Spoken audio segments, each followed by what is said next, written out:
Good evening and welcome to the Marin Virtual College Fair, sponsored by the Western Association for College Admission Counseling. We're glad you've joined us tonight. Tonight's format is a 6x6, which means that 6 colleges will present for 6 minutes each. If you have questions for any of the panelists at any time, please use the Q&A feature at the bottom of your screen to type your question. As this is a webinar, you are muted and your video is off, so our panelists cannot see you, nor can they hear you. This is just one of many college presentations offered, so please sign up for another session in another time slot. And if you'd like to review this presentation, we will be providing a recording, so please feel free to seek that out and make sure you get your questions answered. So without any further ado, I'd like to introduce our first panelist from the University of Pittsburgh. Thank you very much. Hi, everyone. My name is Kelsey O'Neill, and I'm the Regional Admissions Counselor for Pitt in California. So I am locally based, and I'm going to be your go-to person if you have any questions about Pitt. So today I'm going to start off by telling you a little bit about the city of Pittsburgh and kind of what that has to offer for you as a student when you join our Panther community.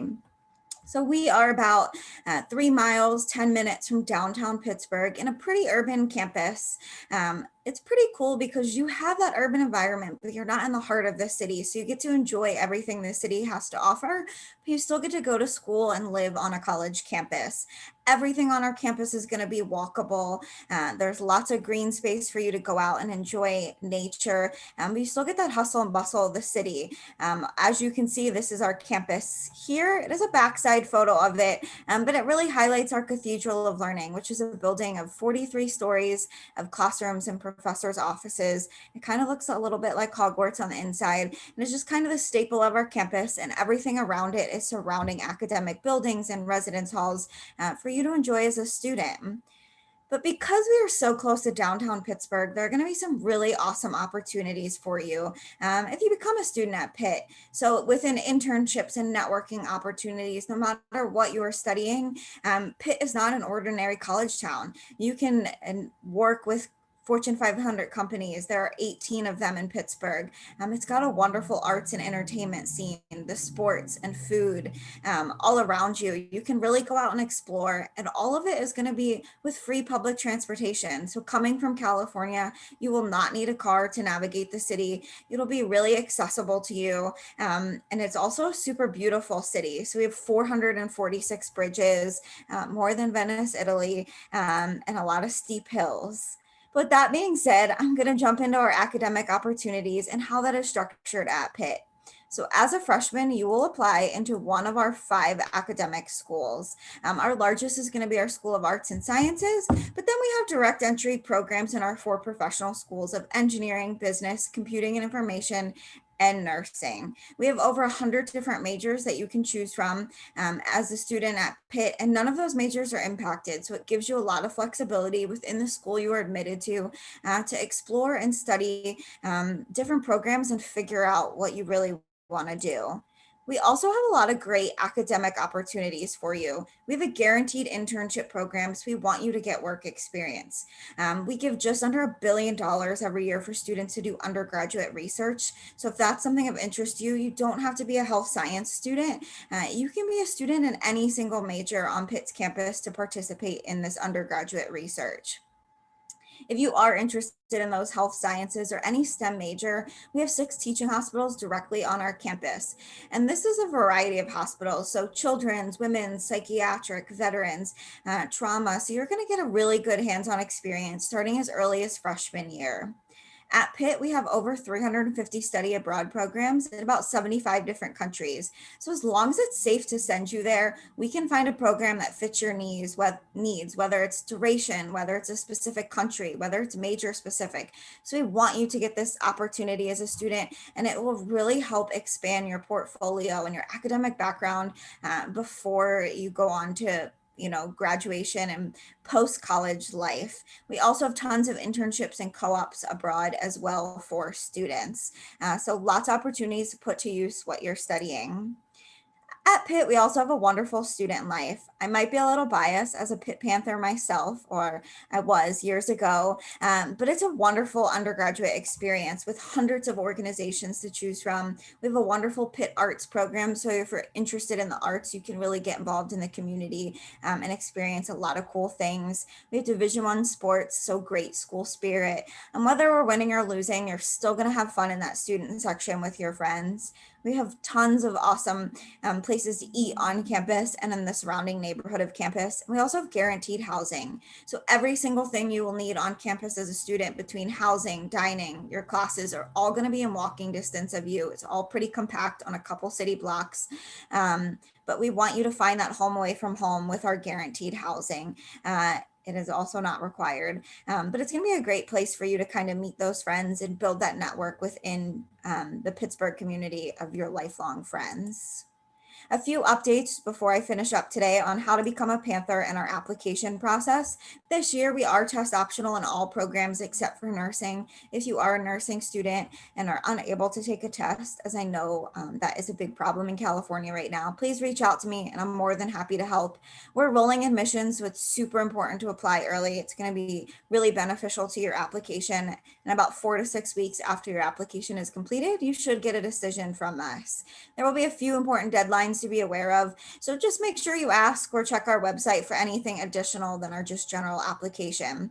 There's one last thing on our application called graduate school guarantees. We do have 20 of them, and if you're thinking of post undergraduate going on to graduate school, you should definitely check those out. It's going to be something that's beneficial to you. It's not binding, but just an extra incentive for all students who apply to Pitt. And with that being said, I'm going to finish up for you tonight. But if you have any questions, please feel free to contact me at any time. And I'm more than happy to help answer those for you. So I'm going to pass it back over to Julie. Well, thank you so much, Kelsey. Our next presenter is from Johnson and Wales University.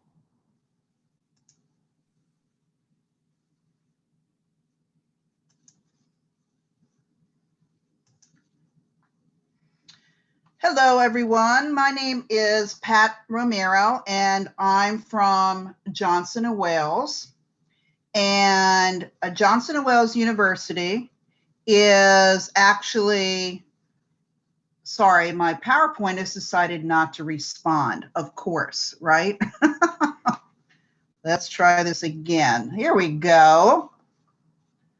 All right. So can everyone see that now? Julie? Unfortunately, no, Pat. Okay. Let's try this one more time. It's telling me it wants to allow Strive Scan, so maybe I have to do that. Okay, there we go. It should work that time. How about now? All good. Super. Thank you all. So Johnson & Wales actually has 2 campuses, and the campuses are set up so that we have 2 campuses in Providence, and give it a second here and it should work. There we go. I'm just going to do this because for some reason it often doesn't do that. Work correctly. Okay, everybody can see this now. So Charlotte, North Carolina is our newest campus, and that has about 3,000 students. And then Providence, Rhode Island has 2 campuses, and that's our original campus, which I attended, and it was founded over 100 years ago. And the second campus for Providence is actually culinary arts. And that is one of our biggest majors that we have been well known for many years. And so these are the top majors that we offer. We have over about 50 different majors for undergraduate, and then about 10 additional for a master's program. The culinary arts, as I mentioned, has quite a variety between hospitality And we have a number of students from California who have been enjoying really successful careers in the hospitality and food and beverage industry and food science. Another top major, and I mentioned this for students living in Marin, is we have equine management. So we have a wonderful program where if you want to become a veterinarian or study animal science or be a manager of a ranch or a stables and also learn in animal therapy programs, we offer that too. So these, as you can see, are a wide variety of majors, and our culinary arts program really is very broad, and we have degrees in adventure sports and sustainability management for tourism too. So what you'll find at Johnson & Wales is that we really focus on learning by doing. The students all complete 1 or 2 internships, and 1 is actually required for graduation. That means that when you graduate, you're going to have over 100 to 150 hours of actual work experience. And here's one in our kitchens as well. And we provide many resources for the experiential learning. So you don't have to go out and find your own internship. We have them all available to you. This has a number of the different events that we have coming up that will help you as far as applying to college. And what I'd like to emphasize is that the benefits of the internship is that about 71% of students get a job offer from where they actually did their internship. And we have sites located all over the world. And as a result, you're going to find that because the internships are primarily paid, therefore, you're able to support yourself while you're on an internship. Our students are coming from very diverse backgrounds. With the campuses, we have a mixture of students that are coming from multiple different countries. And being that we're in the east part of the country, there are really a diverse type of students that are coming from all over the country, and certainly many are coming from California too. If you want to look at applying, so quick things, the merit-based scholarships that we typically award, if you come in with a GPA of about 2.95 to 3.0 is the average. Going to look at about $14 to $19 or $20,000. Plus, we offer a bonus for California students that have a 3.0. So you're going to look at a much higher aid than that as far as scholarship.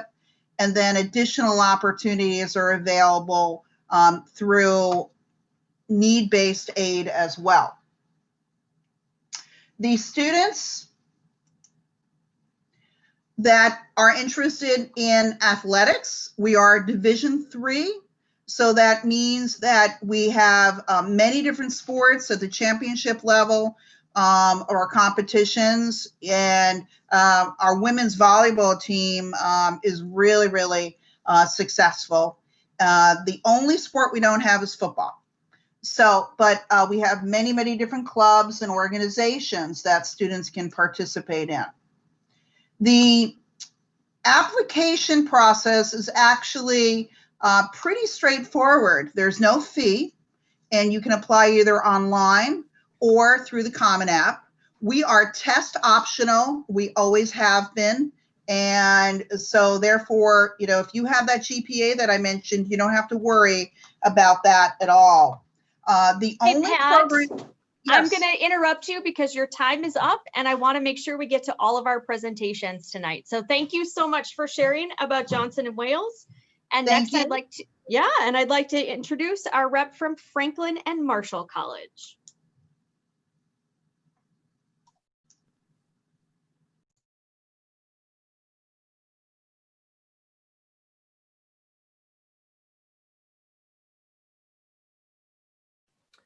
Great. Well, hello, everybody. Thank you for joining tonight. I'm excited to be able to share more about Franklin and Marshall College with you.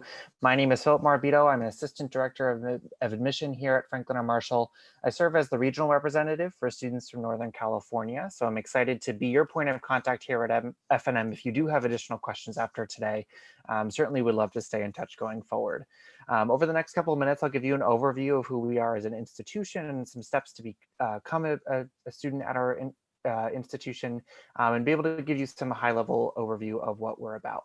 So I think there's a couple of key areas that I want to dive into to give you a sense of who we are. We're a pretty historic institution. We've been in the city of Lancaster, Pennsylvania since 1787. So there's a lot of tradition associated with FNM.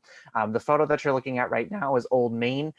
This was one of the buildings that dates back to the 1800s, one of the very first buildings on campus. So it's definitely, I think, a focal point. If you were to Google FNM, you probably would see this photo. But we're 2,400 students total. So our institution has definitely come a long way since 1787. We're on the smaller side, but I don't think students will find that this is an isolating place. I think they will find that they can hear different perspectives and backgrounds that are different than their home communities, but also really build meaningful relationships with their peers and with their faculty as well. So I think that's a benefit of the 2,400 size. We are exclusively undergraduate as well. In terms of academic opportunities at Franklin and Marshall, there's a lot to choose from. We have over 60 different areas of study for you to really dive into. It's really what you make of it, and it's a very personalized experience. So our students have until the end of their sophomore year to declare their major. So you have that opportunity to really make an educated decision about what you choose to do. So if you're completely undecided when you come here to FNM, you'll have the full range of our curriculum to choose from. You're not admitted into a specific department or into a specific school as part of a larger university. Once you're admitted to the college, you can enroll in any course that you have the prerequisites to do so. So if you're undecided, it's a really great opportunity for you to explore. If you're thinking about multiple different areas and you're really interested in multidisciplinary study, that's something that I think you'll find is a great benefit in your time here at FNM, is that you have the ability to combine things in unique ways. So you can do major minor combinations, you can do double majors, for example. We have our joint studies program, which is a flexible alternative to a double major that is typically one of our most popular programs in each graduating class. Same with our special studies major, which is a self-designed program. We're also a great opportunity for a student who really knows what they want. You can start with your courses that you're really interested in right in your first 2 years. Start saying to yourself, is this really what I see myself doing? Do I want to continue down this path? Is this going to connect to my after college goals? So you can really have that personalized experience right when you get to the college, and really make this academic experience your own. We are a residential college, so we do ask our students to live in college-approved housing all 4 years. So it is a really, I think, great opportunity to build those relationships with your peers. It's a very active and engaged place all 7 days of the week. Our students are always interacting with one another, and you'll always see people out and about. What's unique about our residential setup is that you'll be a member of one of 5 college houses in your time here at FNM. You'll live there in your first year, and you'll have that affiliation throughout the 4 years that you're here at the college. So it's a really unique living and learning community. You'll be placed into your college house through the connections course that you take in your first year. That course is intended to give you that transition period from high school level learning to college level learning how to navigate all these new skill sets and new habits that you will get yourself into once you get to FNM. And it's a really unique setup where it's actually taught in the ground floor of your college house in the seminar room, and you're living with the students who are taking that course with you. So that living and learning environment is really important to us. When you live in other college approved housing elsewhere on campus, or maybe a block or two away from campus, when you get into your junior and senior year, you're always welcome to come back to your house itself. You'll always have access to the space. You actually graduate with your college house. So it's a true 4-year in and out type of experience. And I think is really at the heart of the residential experience here at the college. I also want to speak to our location and what you'll find in our campus. As I mentioned, we're only 2,400 students, so our campus is not especially large. It's great that you can really get to the 2 furthest points on campus in about 10 minutes walking. So it's very easy to navigate, and you can pretty much walk anywhere you would need to go. But I think we're also having the benefit of being a traditional campus set up in a small urban environment. So we are located in the city of Lancaster. We're about an hour and a half west of Philadelphia, an hour and a half north of Baltimore, Maryland, 2 hours from Washington, D.C., and 3 hours hours from New York City. So if you're looking for that traditional campus feel, but also that small city environment that really provides a lot of resources and a lot of opportunities for you to do things outside of just F&M, I think we're in a really unique position. Our campus is located in the western part of the city. We're about 12 minutes walking to the very heart of downtown. Our students will take advantage of internships and research experiences. Many of our students will do service opportunities at local nonprofit organizations. They're going to coffee shops and studying with their friends. They're doing all sorts of great things in the city of Lancaster. So it's nice to be able to feel like F&M is your home, but Lancaster is your home as well.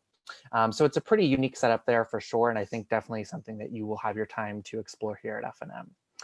So that's really the core information that I wanted to share with you. Just want to wrap up with the application process. We will accept the common application or the coalition application, either one of those. We operate off of 4 different deadlines, 2 rounds of early decision, November 15th and January 15th. We also have early music notification for students with musical talents that they wanted to share with us. That is December 1st. We also have a regular decision deadline of January 15th. We complete a holistic review. We look at all the pieces that you send in to us to really get an understanding of who you are as a person. And I'm definitely excited to get to know you through this process. So feel free to be in touch with me. But other than that, I'll wrap up and head on to our next presenter. Thank you so much. And next we have the University of Connecticut. Great, thank you. Hello, everyone. Welcome. Let me go ahead and share my screen. Okay, here we go. So my name is Heather Strang. I am the admissions officer for Northern California at the University of Connecticut. So I will be the one who reads your application, but I'm also just a resource for you for anything UConn and admissions. So the University of Connecticut is located in Storrs, Connecticut. It's in the northeast corner of the state. We are about an hour and a half south of Boston and about 2.5 hours north of New York City. So we're really in the heart of New England, which provides you potentially a lot of opportunity to, of course, access these 2 major metropolitan cities, but everything else that beautiful New England has to offer. UConn is the flagship public university in the state of Connecticut. We are also an R1 research institution. So if you are interested in any science or STEM related fields, that's going to provide you opportunities to do research as early as your freshman year. Our main campus in Storrs does have housing available all 4 years. Our smaller campus are non-residential with the exception of Stanford, but generally students coming from out of state, especially from the West Coast, are joining us at the Storrs campus. We have a majority of our undergraduate population here as well, with just over 19,000 students located here. We do offer over 110 majors as well as over 320 minors and concentrations across our 10 schools and colleges. So there is a lot of opportunity for you to, if you don't know what major you'd like to pursue, to find what that right fit is, or if you do know what that is, to potentially mix in some other things that you have interest in. Some of our most popular majors, as far as why students want to come to UConn: engineering, business, nursing, education, fine arts, as well as our programs in medicine, dental medicine, law, and education. Our College of Liberal Arts and Sciences is our largest college on campus as far as number of majors and number of enrolled students. Our 2 most popular majors are biological sciences and psychological sciences, again, for number of enrolled students. But those other majors are the ones that why a lot of students are looking to come to UConn. Just one thing I want to quickly mention, for any students who are interested in any engineering or nursing classes or majors, we do require chemistry and physics in high school. So it's just one thing I want to add because it is a little bit unique. We do have a small class size generally, so 16:1 student to faculty ratio means that your class sizes are generally going to be 30 to 35 students. So even at a large public university, you're still going to get that one-on-one opportunity to connect with your teachers and with your fellow classmates. We do a lot of connections or networking rather with different companies within Connecticut, within New England, and of course on a national level as well. We have about 260,000 active alumni that are looking to connect with UConn students because they know that the experiential hands-on learning that you're getting here is going to translate very easily into the real world. We're also very hands-on in the community, both on a local area in the area of the university, but also within the state of Connecticut. And we do also offer over 135 education or study abroad experiences. So if that's something you're looking for, you're absolutely going to have opportunities to do so. We typically have students in over 80 different countries. So if you're looking to go abroad, you will absolutely have the opportunity at the University of Connecticut. We are a Division I university. We have 24 Division I sports. We're most known for women's basketball, if you follow that. So if you are looking for a school that's got a lot of school pride, you're absolutely going to be able to find that experience at the University of Connecticut. We also have over 700 clubs and organizations, as well as 5 cultural centers located on campus. We also have Greek life, about 40 different organizations. So campus is very beautiful. We do get all 4 seasons. So like many of the other colleges and universities here tonight, we do get winter, we do get cold. So I just like to mention that, but it's really fun. It's really beautiful on campus, especially in the fall. It's really easy to get around campus. We do have a really nice downtown area, just steps from campus with bookstores, grocery store, pharmacy, coffee shops, restaurants. There's also a transportation depot down here where you can hop on a bus to go up to Boston or New York on any given weekend. So it's really nice that that's really at your fingertips. We have a new rec center, which you can see here. It's beautiful, state of the art, offers a lot of different things available to students. It's automatically open to any student that attends UConn. It's part of your cost of attendance. So you get climbing center, aquatic center. We have an indoor suspended track adventure center. So definitely something that's really a benefit when you're a student at the university. Student life is very active, very vibrant. There's always something going on, whether it's a big event or small event. We do TED Talks, food truck festivals. We have a UConnic music festival, which is a really signature event. Also, our biggest, most popular event, I would say, is Ooze Ball, which is the nation's largest mud volleyball tournament that takes place every single spring, and really gives students a real opportunity to have a lot of fun with people they know and they don't know. Thousands of students will participate in this event, and it is an absolute blast. That's those muddy students that you see located on the screen. So to become a Husky, we are on the Common App as well as the Coalition app, and we require official transcripts, a personal essay, as well as letters of recommendation. However, the letters of recommendation are not required. They are optional. So we really like to see those. They give us a little more information about who you are. We are also test optional for the next 3 admission cycles. So any current sophomores, juniors, and seniors, we are going to be test optional. This is the case for any of our more selective programs, also the case for any honors and scholarships as well.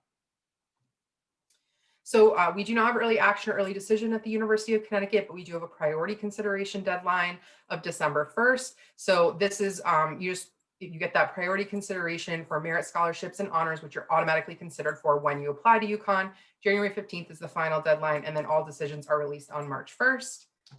And this is my contact information just to wrap up. So please feel free to reach out if you do have any questions at all. I'm always happy to connect with a student.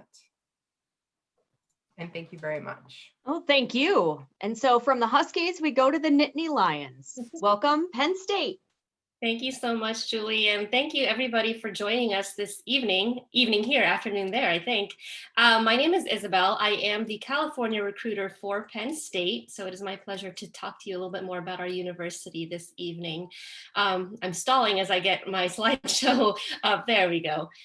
So Penn State is a top 1% world-class university, and there are a number of reasons, obviously, why we have earned that global ranking, and just a few of them are highlighted here from our top-ranked career services centers, which really do set up our students for success, not just during their time on our campuses, but throughout their entire lives and careers as well, all the way to our multitude of study abroad programs, which have gotten our Penn Staters on every continent on this globe, over 50 different countries, as well as our 16-to-1 student to faculty ratio and our Research 1 status, which extends undergraduate research opportunities to our students even as early as their first year.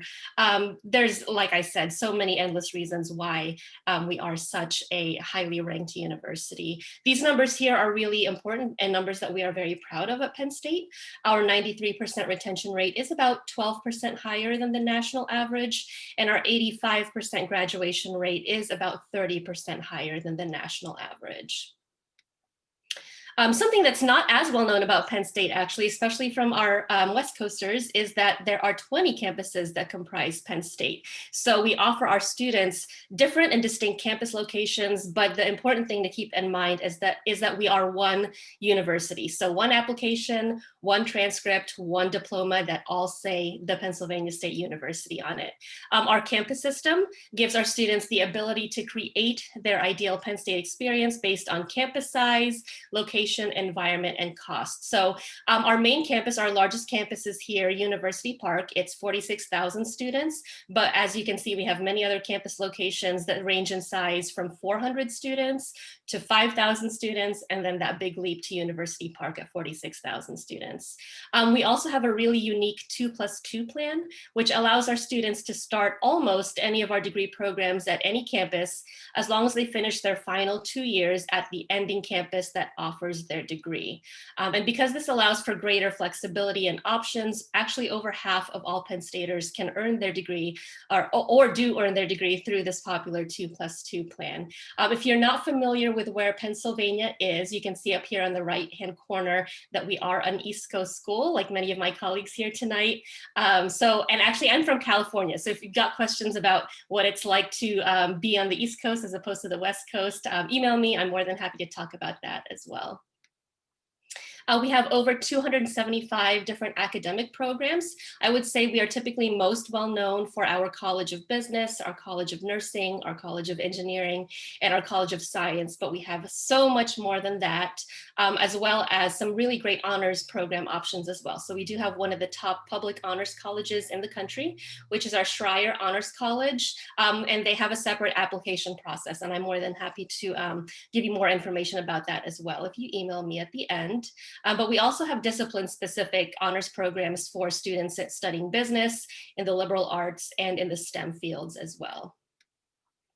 But we also know that, your academics should be your primary focus in college, regardless of what institution you're attending, including Penn State, of course, but we also know that your college years should be much more than what happens in the classroom. So our students are incredibly active and engaged on campus. As you can see here, we make it very difficult for our students to not be involved on campus because we have over 1,200 different student clubs, organizations, activities that you can tap into, meet people, build your network, and just really grow as people, not just as scholars during your college years.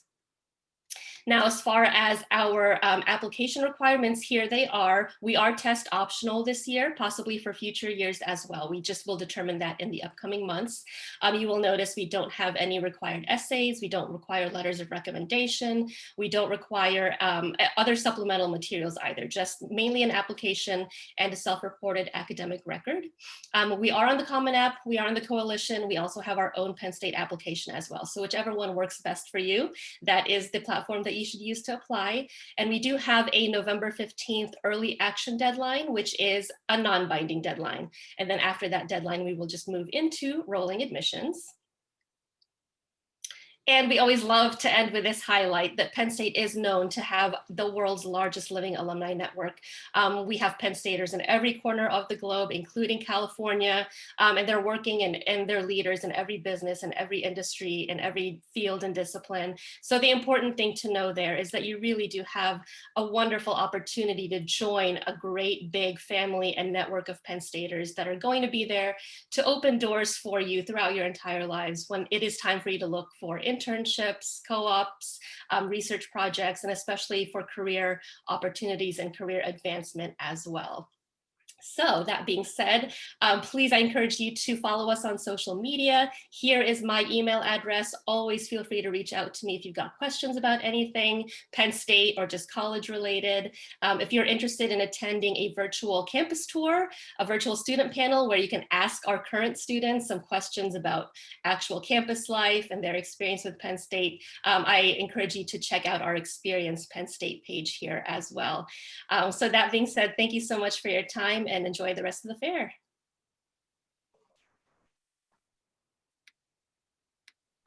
Thank you so much. And last but not least, Patrick from Suffolk. Awesome. Thank you so much. Let me get my screen going here. There we go. So hello, everyone. My name is Patrick Dean. I'm the admissions representative from Suffolk University, located right in the middle of downtown Boston. Let's head on over to the next slide and actually get to see our location. I don't know how many of you have actually been to the city of Boston before, but we're located right in the heart of the city. So we got the Granary Burying Ground right over here where Paul Revere, Ben Franklin, and Sam Adams are all buried. Right next to one of our newest buildings on campus, 1 Court Street, which is actually the oldest skyscraper in the city, is the old Massachusetts State House where the Boston Massacre happened. And we're surrounded by so much great industry in the city as well, with the financial district being right behind us down here Center right off State Street, the Massachusetts State House right here, where many of our students go to gain internships. Boston City Hall is right over here by Government Center. And our students are really thrown right into the middle of everything in the city with the 3 professional sports teams we have right in the city with the Bruins, the Celtics, and the Red Sox. It's kind of a fun fact. Whenever a team wins a championship, they actually take their parade right down Tremont Street. So our students always get a front row seats to any parades that go right through the city. There are so much industry located in the city, and it really helps with our focus on hands-on experiential learning. So we want to get you out of the classroom and into the city as soon as we possibly can to get you some of that hands-on experience. When we're talking about some of our academic programs, we have just about 70 undergraduate majors located on campus between the College of Arts and Sciences and the Sawyer School of Business. Between those 2 schools, we have just about 5,000 undergraduate students on campus, and we like to really keep our class sizes a little bit small with an average class size of just about 21 students and a student faculty ratio of just about 15:1. We also have accelerated master's programs, so that way you can jump into a master's degree and get your bachelor's and master's in a total of 5 to 6 years. And we even have a 3+3 program with our law school, so that way you can do 3 years of a bachelor's degree and then jump straight into 3 years of a Juris Doctorate program and get your JD and undergraduate degree in a total of 6 years. When we're talking about some of the life on campus, we have just about 120 clubs and organizations and a bunch of leadership programs like the Journey Leadership Program, which takes you on team building activities all throughout the city, as well as going down to DC, Barbados, and even down to Florida sometimes. Probably one of my favorite clubs is the Student Government Association. They have done some great advocacy work on campus, opening up more spaces for students. And I believe in 2018, they actually brought Post Malone to campus for a concert, which was really, really fun for all of our students. We offer so many alternative breaks and trips with many of our students, going down to Cambodia to work with Habitat for Humanity or different social justice programs. And we offer so many hours of community service too, because Boston offers our students so much. So we want to get into the city and give the city back as much as we possibly can. When we're looking at some of our athletics programs, right now we have 19 NCAA Division III teams between our men's and women's sports. It is possible to do athletics in the city. Our team has recently won a couple of championships, so it's a very exciting time to join the athletics program. We're actually moving into a brand new conference called the Commonwealth Coastal Conference, so it's going to be a little bit more competitive for us, which is going to be great. And even our soccer coach this year actually won Coach of the Year, so she's done phenomenal work with the soccer program. When we're looking at some of our study abroad opportunities, we actually have our very own campus located in Madrid, Spain. It's home to our Global Gateway program, where students can spend their first year spring break over at the Madrid campus, taking spring break in Spain. Probably the easiest and cheapest way to do that. It's also home to our own campus there, where students can go there for as little as a semester to all the way up to 2 years, depending on what major you do. And if you do international relations, you can actually spend all 4 of your years at the Madrid campus. We also have a bunch of other travel opportunities with traditional semesters abroad at any of the locations that you see down below us. We have faculty-led research tours that go to different countries for about a week. We also have courses with travel built into them that also last just a week.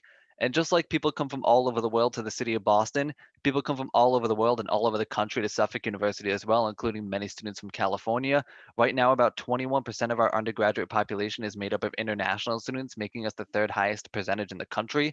And just about 37% of our students identify as domestic students of color. When we're looking at the application, just some tips and financial aid for you. We require the common application or the Suffolk application, whichever one's going to be easier for you. The high school transcript, essay, 1-letter recommendation, and we are test optional. It's going to be something that we're going to be continuing for the near future too, or the foreseeable future, so that's not going to change anytime soon. Our deadlines, our early action is going to be November 15th, and February 15th is going to be our regular decision, and all applications are automatically considered for merit-based aid. You can find my contact information right over here. I am the admissions representative for California. So if you have any emails or any questions, please let me know. I'm here to help you out as much as I possibly can. I'm not based in California. I'm actually based right outside of Boston, just north of Foxborough. So my next door neighbors are the New England Patriots. Sometimes they're keeping me up at night. And just to give a little show of what our campus looks like too, with the last minute that I have here, I'd love to show our interactive map, which is our campus tour. So you could be in the top of Nathan Miller Residence Hall right over here. And if we go into the 360 shot, you have a beautiful shot of the Boston City skyline right behind you. Some of our residence halls are located right in the middle of the theater district in Boston. So you're right by the Opera House and the Paramount Theater. And who knows, maybe one day you're walking down the street seeing Sergeant Hall across the way. And then next thing you know, on any given day, you could have the New England Patriots taking their parades right down the middle of the street, or maybe the Bruins or the Celtics one day. So our students are really integrated into everything in the city, and our students absolutely take advantage of that. Thank you so much for taking time out of your day to listen to our presentation, and I'm going to pass it back to Julie. Thank you so much. Well, this is your time, students. If you've got questions for any of our panelists, please go ahead and type those in the Q&A box. And while we wait with bated breath for those, I am going to do a little round robin question. So we've got about 5 minutes left in our presentation. So if all of my panelists can turn their cameras back on and be ready, we're going to answer this in the same order in which you presented. Do you have one piece of advice that you would give a student who is looking for college? Well, since I started, I'll go first. But my piece of advice for students would be pay attention to deadlines and ask questions. Those are going to be the two most important things to make sure you're staying on track. And you're never going to know an answer to a question you don't ask. And that's what all of our admissions reps are here to help you do. So do follow deadlines way in advance and ask questions.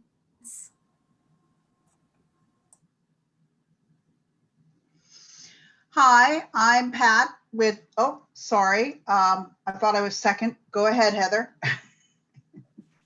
No, you are okay. second, Pat. Go ahead. Okay, great. Hi, I'm with Johnson & Wales University, and my advice is to give good consideration to a college that offers a really well designed experiential learning program where you can actually complete internships while you're going to school. And this way, when you graduate, you have substantial work experience, and that's really going to put you ahead of everybody else, and because that's what employers are looking for. And also the big benefit is that you get to experience what it would be like to work in that industry without making a commitment. You know, you do it during the time that you're in school. Good luck to you. Great. So my piece of advice would be to really seek out different voices about each of the campuses that you are looking at. Get in touch with us. We are going to offer one perspective on each community that we represent. So I would also encourage you to get in touch with current students, get in touch with professors, get a variety of perspectives so that you can really get the understanding of what each community means. Most of our campuses are going to look different to different people. So I encourage you to get in touch with multiple different perspectives. I would say just kind of quickly piggybacking off of what Philip just said, reaching out to who your admissions counselor is and who your admissions officer is I think a really great thing, and build that relationship. But also to visit whatever campuses you can. I realize that a lot of us, you know, we're on the East Coast, so it's not as easy. So I certainly understand that that might be a bit of a challenge, but if you have an opportunity to come out and visit any of us, I encourage you to do so. But if you have any schools that are a little bit closer to you, definitely stepping foot on a campus is one of the things that really helps you make that decision. It was helpful when I made my decision. So that's one thing I would encourage you to do if possible. Kind of piggybacking off what Heather just said, I would say definitely take advantage of all of the counselors that are assigned to your region, because that can be a more sort of direct point of contact with all of the different schools that you're interested in. And we are all sort of experts at working with students from your area to our universities, especially because you are looking out of state, apparently. That can be a really great way to supplement or make up for the fact that you are unable to visit, unfortunately, in person, a lot of campuses this year. So take advantage of us. We are here for you, for sure. Awesome. And I'll say it the fourth time too, absolutely take advantage of us. We're here to help you in any way, shape, or form. Again, we work with the Office of Admission, not the Office of Rejection. So we're here to help you in any way that we possibly can. I know I've sat down with many students before, helping them with their essays, helping them with their applications. It's something I personally love to do because I sit behind my computer all day and just type away. So whenever I get the chance to actually talk with a student and engage with somebody, I'll absolutely take that chance. And you got to find a school that's going to be a great personal fit for you, because you want to make sure that you're going to be comfortable on your campus, because when you're comfortable on your campus, you're going to want to be engaging, you're going to want to join those clubs, and you're going to want to take advantage of all the opportunities that are around you. Well, thank you all for your insight, for sharing that information about your schools. Just wanted to remind all of our participants that once they click out of this session, there will be a quick survey. So if you could take a moment, answer those 4 questions, help us, help your fellow students for future presentations. Of course, sign up for more sessions. And if you do want to review anything that we covered tonight in this presentation, a recording will be available. So on behalf of WACAC, the Western Association for College Admission Counseling, I want to thank all of our panelists for their time tonight, and good luck to all of you in your college searches. Thanks so much.